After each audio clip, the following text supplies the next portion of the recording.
Newton'un 7. zangında biz yeni karastırdık kanalda. Eski süreçte bunda üge bilgen tasarımını sırayımız. Newton'un 7. zangında biz yeni karastırdık. Hazır neysin dediğim buna kesteni bereyim. Osu Newton'un zanglarına birinci, ikinci zangını ötüp koyayım. Sol iki zangıga katısты neni мәліметтерді, сөздерді табамыз. Әрқайсымыз. Ешқайсымыз бір-бірімізге қарамаймыз. Одан кейін барып осы кестеден сөздерді табамыз. Кәні орындай береміз балдар. Міне.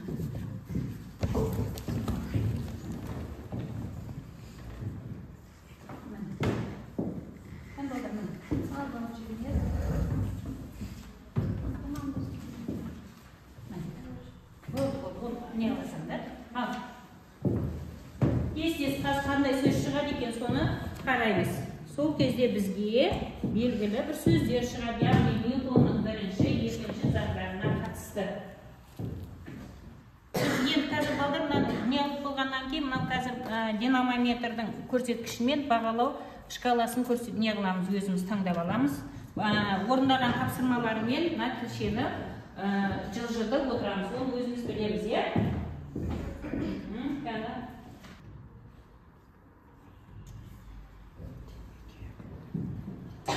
Ал ондай болатын болса, бәріміз болды, қараймыз. Қараймыз. Қандай сөздер шыққандығын қазір салыстырып көреміз, тақтаға шығады. Міне бізде қазір тапқан сөздер, мына сөздер шығу керек. Шықты ма?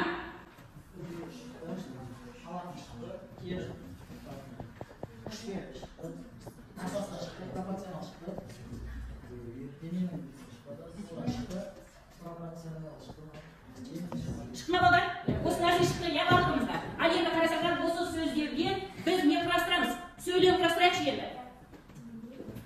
Мына сөздерден сөйлем құрастырамыз. Тез сөйлем құрастырайық. Қандай болады сонда? Иә. Қандай сөйлем шығады?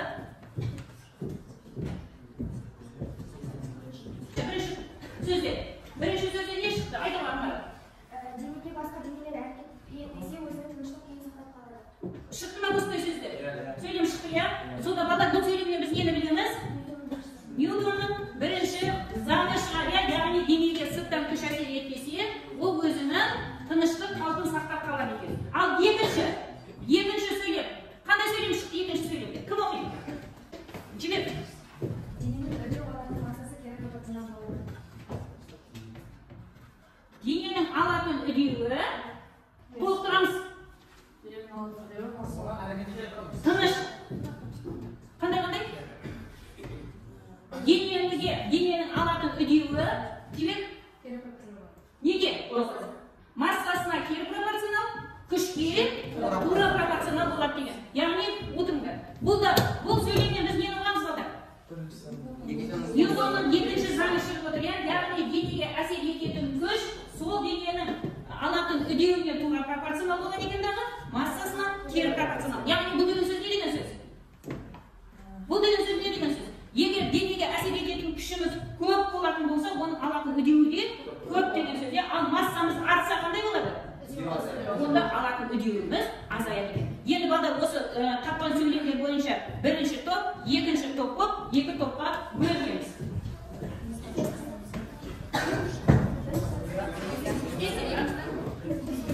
Қазір мұна Ньютонның бірінші заңына мұна нені орындаймыз. Мұна сәйкес етуді, мұна тапсырманы орындаймыз. Жазысына ақпаратына алып, мұнамен сәйкес етеміз. Керек ма? Орындаймыз. Кетпейміз.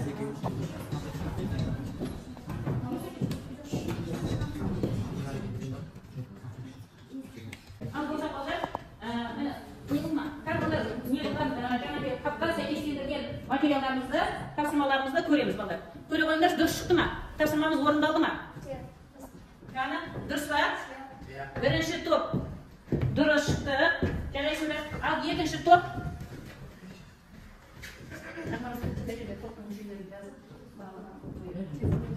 екінші топта жігер дұрыс шықты ма? Дұрыс шықты. Жарайсыңдар. Міне. Үшідегі топтарына неге жазып қалдарын қоя береміз. От қоя балдар. Ондай болатын болса, енді барлығымыз тақтаға қарайықшы. Тақтаға қарағанда біз қазір екі суретті көріп тұрмыз, иә? Бірінші топ, Ньютонның бірінші заңы тобы. Бірінші суреттен не көріп тұрмыз? Суреттен біз не айта аламыз? Екінші топ, екінші суреттен біз не айта аламыз? Қандай анықтама шығарамыз? Кім ойларымызды ортаға ақылдасамыз, не айтуға болады? Кім айтады? Кім айталайықшы? Бірінші топ, дайынбыз ба? Бірінші суреттен не көріп тұрмыз? Кім сөйлейді? Ерасыл, сөйлейді. Бізде серпе және кірпіш берген, кірпішті серпеге қасаңызде серпесі сығылып, кірпішті қайтадан көтеріп берді. Кірпішпен серпе кірпіш серпеге түспеген кезде, ол белгілі күшпен үсті серпеге тура сондай бірақ бағытты бастап күшпен оны кері итереді. Дұрыс. Тағы да кім айтады? Тағы да не ойлайсың сен? Не осыған қарап? Ерасылдың айтқанда толықтырайықшы.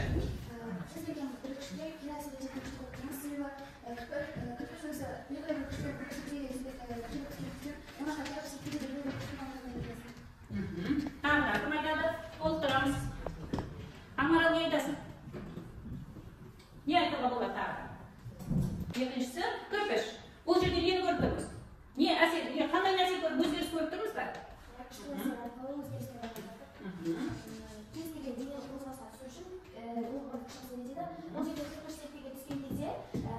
Кері әсер етінде бір күш және кірпішті қандайдан керісінше жіберіп жатыр. Демек, кез келген күшпен кері әсер ететін күш бар. Күш бар, иә? Дұрыс. Тағы айтатындарыңыз бар ма? Толықтыратындарыңыз балдар? Әсет, не айтасың? Серпені кірпішті көріп, кірпішті егілі күшпен серпені басқан кезде серпені дәсілі күшпен бірақ қарама-қарсы бағытта кірпішті кері итеріп жібереді, өз алдына түсті. Толған? Отырады. Болды қояр. Ал екінші топ, екінші. Егер теңдеуге не айтамыз? Екінші теңдеуге біз не айтуымызға болады? Екінші суретте Ньютон үшінші заңы беріліп тұр. Денелердің модульдері бірдей ал бағыттары әртүрлі. Әртүрлі күштер, иә? Жарайды, отырады. Тағы да.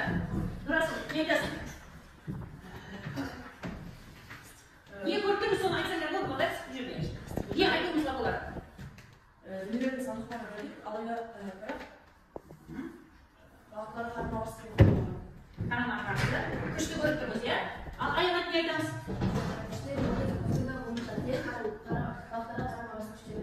Дұрыс, отырамында бар.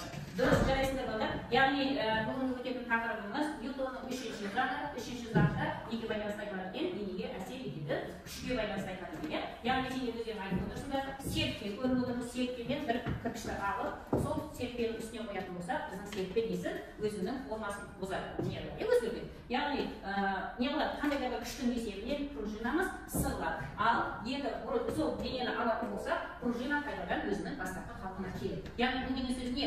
Бұл белгілі бір денеге сандық мәндері бір-біріне тең, бірақ бағыттары жағынан қарама-қарсы күштер әсер етеді дейді. Яғни Ньютонның үшінші заңында ана жерде айтылды. Яғни екеуі де бір денеге бірдей сан мәндері бірдей күштер әрекет етеді, бірақ олардың несі бағыты.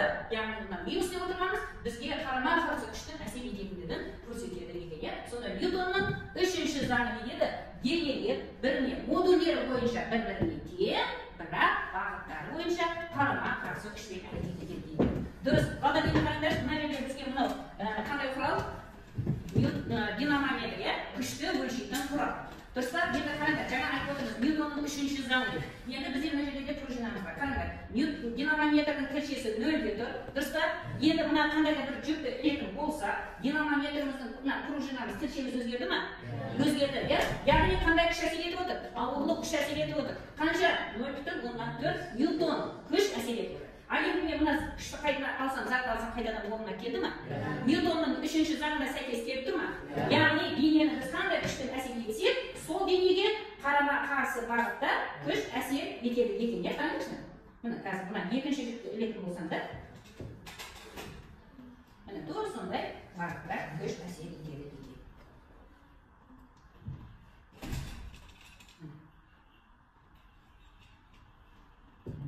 Do'stlar, mana hozir bunaqa kuch avval kuchga yetib, mana bilan holatni bo'lsa, bu qaytadan boshqacha qiladi. Sondan держаman 1-2, biroq barqa держаman qarama-qarshi kuchga qaytadi. Sinab qo'ygan bo'ladi. Bunday vaqt bo'lsa, o'zi texnika bayonotida biz hisobga chiqaramiz kerak.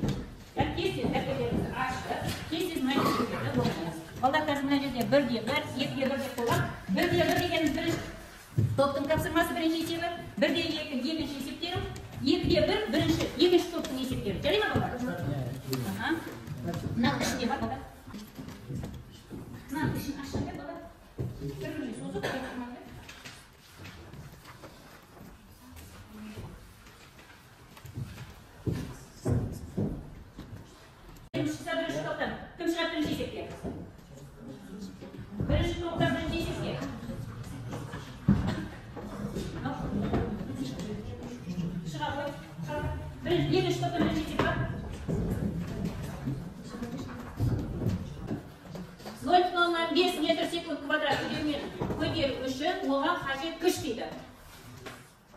Yani biz qanday formulani chiqaramiz? Newtonning ikkinchi zangiga kuchni topamiz.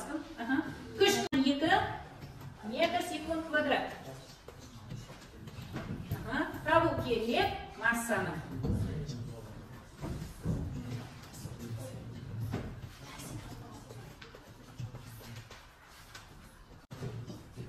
Bo'ldi. Durust. Uchinchi setga kuch chiqargan bo'ladi. Yerosti chiqarib, yerosti chiqarib.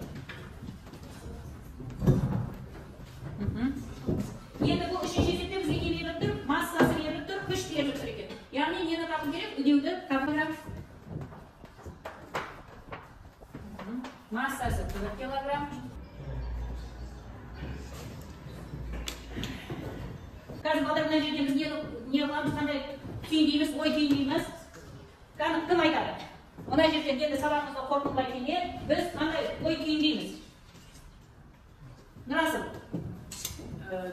Dinamika deganimiz qo'zg'alishsi sebep sonlarni aniqlaydi. Bölüm ya. Yani nega qo'zg'alishga tushdi? Durust joyiga o'tiramiz. Al kelasi, qanday niyatamiz? Bo'lsa dinamika bo'limiga Anvar. O'tiramiz. Durust, bizning Newtonning qancha zani bor edi? 3 zani bor edi. Bo'lsa 3 zani bo'lsa dinamikani, ya'ni qo'zg'alishning sebebini aniqlab o'tirib, nega degan savolga javob berib o'tirman. Savol berib o'tir. Durust, to'xta. Asil, ne aytasan? Ne aytamiz Asil? Newtonning birinchi zangi nima edi? Newtonning zangi o'rniga boshqa dunyolar harakat etmasa, undan boshqa yana de o'zini bir xil. Durust, o'ta durust aytasan. Newtonning ikkinchi zangi o'tira qo'y. Ruslan, Newtonning ikkinchi zangi nima edi? Newtonning ikkinchi zangi dening massasini yana bo'lgan saytis degan kuchda aniqlaydi. Saytis degan kuchni aniqlaydi. O'tiramiz. Qara, Newtonning ikkinchi zangi to'ldiramiz. Degan holatni o'zaro bo'lgan narsani kuchdan kuchga proporsional, massasiga proporsional. Proporsional bo'ladi. Durust. Kuchli modellar bo'yicha teng albatta qarama-qarshi kuchga aylanadi. Kuchlarning harakat etadi. Durust. Ya'ni bugun Newton kuchlaridan boshqa mexanikal kuchlarga harakat etadi. Qanday mexanikal kuchlarni bilamiz bo'ladi?